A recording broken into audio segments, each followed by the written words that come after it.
आगे बढ़ते हैं और अब अयोध्या मामले की बात करते हैं, जहां पर जांच जैसे आगे बढ़ रही है, नए नए खुलासे वहां पर भी हो रहे हैं। नए सीसीटीवी से अयोध्या मामले में एक नया मोड़ आ गया है। 5 जून को अविनाश के घर का एक वीडियो सामने आया है। 5 जून को पुलिस अविनाश के घर गई थी। सीसीटीवी में सफेद रंग की कार नजर आ रही है। सादे कपड़े में कुछ लोगों के साथ पुलिस भी है। अविनाश के घर कुछ रिकवरी की भी खबरें हैं। पुलिस ने रिकवरी को लेकर हालांकि बयान नहीं दिया है। अब अविनाश का दावा यह है कि नार्कोटिक्स की टीम थी और भाई के नशे की आदत पर पूछताछ के लिए ये लोग यहां पर आए थे। अविनाश के घर पुलिस आने पर अब सवाल खड़े हो रहे हैं। क्या ट्रस्ट को पहले से था चोरी का शक? ये एक बड़ा सवाल है। क्या चोरी की जांच करने के लिए ये पुलिस अविनाश के घर गई थी? अयोध्या राम मंदिर चढ़ावा चोरी मामले में एसआईटी और पुलिस की जांच में हर दिन बेहद चौंकाने वाले और बड़े खुलासे हो रहे हैं। हम आपको चढ़ावा चोरी पर 5 बड़े खुलासे दिखाने जा रहे हैं। खुलासा हुआ कि आरोपियों ने चढ़ावा चोरी को छिपाने के लिए हर वो सबूत मिटाने की कोशिश की थी जिसके दम पर वो फंस सकते थे, लेकिन पुलिस ने शिकंजा कसा तो हर सबूत बाहर आने लगा। सूत्रों के हवाले से दावा किया जा रहा है कि कई आरोपियों की संपत्ति 100 गुना तक बढ़ गई है। ये चोरी शायद नहीं पकड़ी जाती, लेकिन कहते हैं ना कि पाप छिप नहीं पाता। वही हुआ चढ़ावा चोरों के साथ।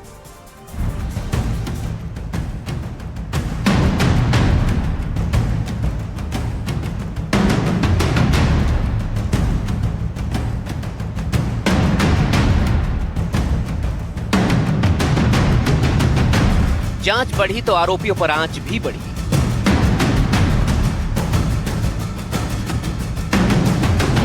आंच बढ़ी तो खुलासे भी बढ़ने लगे। एसआईटी टीम ने भी टिन्नू यादव से लेकर अनुकल्प मिश्रा की चढ़ावा चोरी टीम पर बड़े खुलासे किए।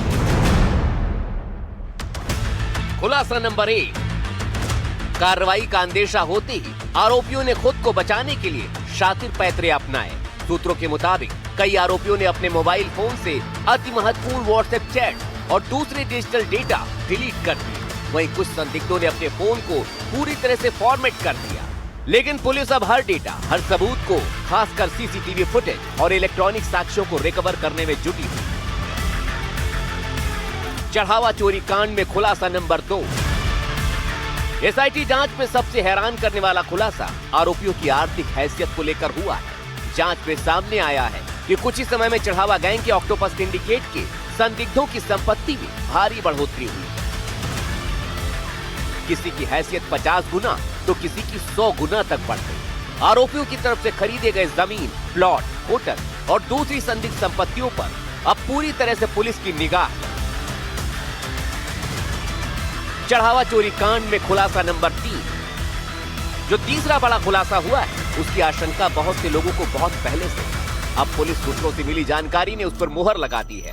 खबर है कि इतने बड़े घोटाले का पर्दाफाश किसी बाहरी इनपुट से नहीं, बल्कि रामद्रोहियों, इन चोरों के आपसी लालच की वजह से हुआ। रिपोर्ट के मुताबिक चोरी की जा रही भारी भरकम रकम के बंटवारे को लेकर आरोपियों के बीच आपस में विवाद शुरू हो गया था।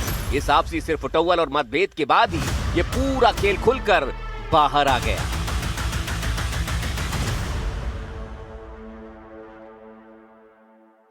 चढ़ावा चोरी कांड में खुलासा नंबर 4। इस पूरे रैकेट का जाल काफी बड़ा है। मामले के मुख्य संदिग्धों में से एक टिन्नू यादव को बड़ा किरदार माना जा रहा है। उसी टिन्नू यादव के नेटवर्क के 30 से अधिक लोग इस समय पुलिस और एसआईटी के सीधे रडार पर हैं। इन सभी की भूमिका और पैसों के लेन देन की सघन जांच हो रही है। चढ़ावा चोरी कांड में खुलासा नंबर 5। मंदिर की अवैध सुरक्षा व्यवस्था पर गंभीर सवाल खड़े हो रहे हैं। इस मामले में कंट्रोल रूम प्रभारी, सुरक्षा कर्मियों, पीएसी और संबंधित पुलिस कर्मियों की भूमिका की भी गहराई से जांच हो रही है। दूसरी तरफ राम मंदिर ट्रस्ट के पदाधिकारियों को भी अभी क्लीन चिट नहीं दी गई है। ट्रस्ट से जुड़े कई बड़े नामों की भूमिका की भी विस्तृत जांच हो रही है, क्योंकि ये मानना बड़ा मुश्किल लग रहा है कि ट्रस्ट के बड़े नामों को इस साजिश, इस महापाप की, इस चोरी की जानकारी थी ही नहीं। खुलासों पर खुलासे हो रहे हैं, रिपोर्ट सौंपी जा रही है। माना जा रहा है कई बड़े चेहरों पर गाज जरूर गिरेगी। जैसे जैसे डेटा रिकवर होगा वैसे ही कुछ चौंकाने वाले चेहरे बेनकाब हो सकते हैं। लखनऊ से अजय दुबे और रणवीर के साथ bureau report, NDTV India. Ram मंदिर के चढ़ावा चोरी कांड में इस समय नजरें कम उम्र के आरोपी अनुकल्प मिश्रा पर टिक गई। जिसे इस पूरे चढ़ावा चोरी सिंडिकेट का मास्टरमाइंड अब कहा जा रहा है। लेकिन क्यों? आखिर अनुकल्प मिश्रा ने ऐसा क्या कर दिया और पुलिस सूत्र क्यों कह रहे हैं कि अनुकल्प इस पूरे सिंडिकेट का मुख्य किरदार हो सकता है? मन जीना है मुझको, कुछ पाप को पीना है मुझको। जीवन जीना है मुझको, कुछ पाप को पीना है मुझको। कथा के मंच से कविता की ये लाइनें पढ़ने वाला अनुकल्प मिश्रा है। राम मंदिर चढ़ावा चोरी मामले का अहम किरदार, वो किरदार जिसे अब पूरे चढ़ावा चोरी कांड का मास्टरमाइंड कहा जा रहा है। जिस वक्त अनुकल्प मंच से पाप पीने की बात कर रहा था, ठीक उसी मंच पर राम मंदिर ट्रस्ट के महासचिव चंपत राय भी मौजूद थे। खुद कह रहा है, पाप को मुझे पीना है। क्या ये वही पाप है जिसके लिए गिरफ्तार हुआ है? मुझको कुछ पाप को पीना है मुझको। लेकिन शायद किसी को अंदाजा नहीं था कि वाकई वो पाप कर रहा है। भक्ति के इस चोले के पीछे करोड़ों की चोरी का एक संगठित सिंडिकेट चलाया जा रहा है और इसीलिए मिश्रा यानी रमाशंकर मिश्रा का परिवार सबसे ऊपर सवालों के घेरे में है, जिनमें रमाशंकर मिश्रा उर्फ रवि के साथ उसके बेटे अनुकल्प और दामाद लवकुश मिश्रा के नाम सामने आए हैं। कहा तो यह भी जा रहा है कि यह पूरा नेटवर्क सिर्फ चंदे की गिनती तक सीमित नहीं था, बल्कि हिसाब किताब के बाद पैसों की दिशा तय करने तक सक्रिय था। आरोप यही है कि गिनती से लेकर कथित तौर पर पैसे ठिकाने लगाने तक हर कड़ी में इस परिवार की भूमिका जुड़ी हुई थी। और इसी जानकारी के बाद अनुकल्प मिश्रा और मिश्रा परिवार को सबसे बड़ा खिलाड़ी माना जा रहा है। अनुकल्प मिश्रा पर शक क्यों हुआ? इसके लिए आपको अनुकल्प मिश्रा की हाल फिलहाल में बनाई गई संपत्ति देखनी चाहिए। यह अयोध्या शहर के पौष इलाके में बना अनुकल्प मिश्रा का मकान है। इस मकान को देखिए, अयोध्या की पावन धरा को देखिए, जहां जमीन की कीमतें नोएडा से भी महंगी हो चली हैं। वहां पौष इलाके में यह मकान है। यह भी साल भर पहले बना है। इसकी कीमत 50 से 65 लाख के बीच बताई जा रही है और अनुकल्प की सैलरी सिर्फ 14,000 होने की जानकारी मिली है। हालांकि अनुकल्प के पिता रमाशंकर मिश्रा भी प्रॉपर्टी डीलर का काम करते थे। आप ये देख सकते हैं, कौशलपुरी का ये बेहद पौष इलाके का घर है। यहाँ पे अनुकल्प मिश्रा का ये घर है।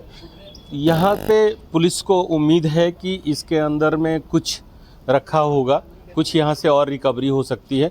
हालांकि ये घर हाल में ही अनुकल्प मिश्रा उनके पिता ने खरीदा था और ये मूल मिल्कीपुर के निवासी हैं। रहन बहुत ही एकदम साधारण, बहुत सिंपल रहा है। बहुत सीधे आदमी हैं इनके पिताजी, इनकी मम्मी और सब लोग बहुत हैं। वो भी जो अनुकल्प मिश्रा हैं वो भी बहुत, जब भी मिलते थे तो एज ए हम बड़े हैं, हमको सम्मान देते थे। सब कुछ सही है एकदम, कोई इसमें गड़बड़ी नहीं है। अब चलिए अनुकल्प के गांव पसावा, ये देखिए। यहाँ गांव में सबसे भव्य और बेहतर मकान अगर किसी का है तो वो अनुकल्प मिश्रा का ही है।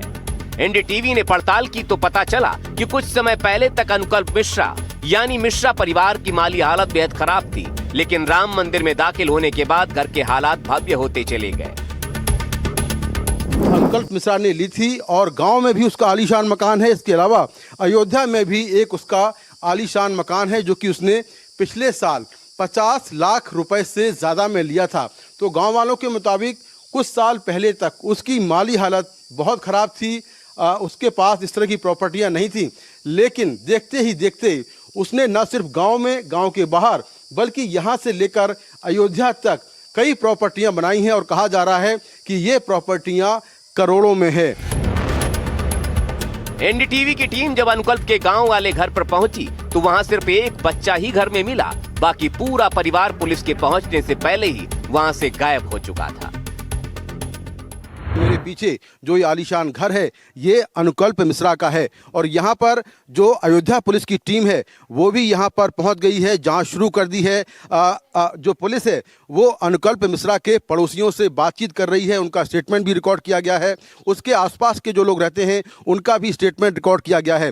यहाँ पर मैंने अंदर जाकर घर के देखा कि घर में कोई नहीं है, केवल एक छोटा बच्चा है जो कह रहा है कि परिवार के लोग कहीं बाहर गए हैं, लेकिन कहाँ गए हैं इसके बारे में कोई जानकारी नहीं मिल पाई है। हम क्या कहेंगे, जो मीडिया सोशल मीडिया पे हो रहा है वही हम लोग भी सुन रहे हैं, पर हाँ गांव वालों के लिए तो शर्मिंदगी की बात है। क्या सही है क्या गलत है ये हम लोगों को तो नहीं पता है। पुलिस अनुकल्प के परिवार की संपत्ति खंगाल रही है, दस्तावेज खंगाल रही है, जानना चाह रही है कि किस पैसे से और कहां-कहां पर अनुकल्प के परिवार की संपत्ति खरीदी गई। खैर, यहां से हम गांव में आगे बढ़े तो हमें अनुकल्प मिश्रा का फार्म हाउस मिल गया। ये देखिए, यहाँ एनडीटीवी ने पड़ताल की तो पता चला कि इसे भी कुछ समय पहले ही खरीदा गया है और यहीं पर अनुकल्प मिश्रा ने 30 अप्रैल को भव्य भागवत कथा का आयोजन किया था। आप जरा भागवत कथा के वीडियो देखिए, इसकी भव्यता देखिए। सामान्य इंसान ऐसी भागवत कथा के बारे में क्या सोच सकता है? जाहिर है भागवत कथा में इसमें अच्छा खासा पैसा लगा होगा।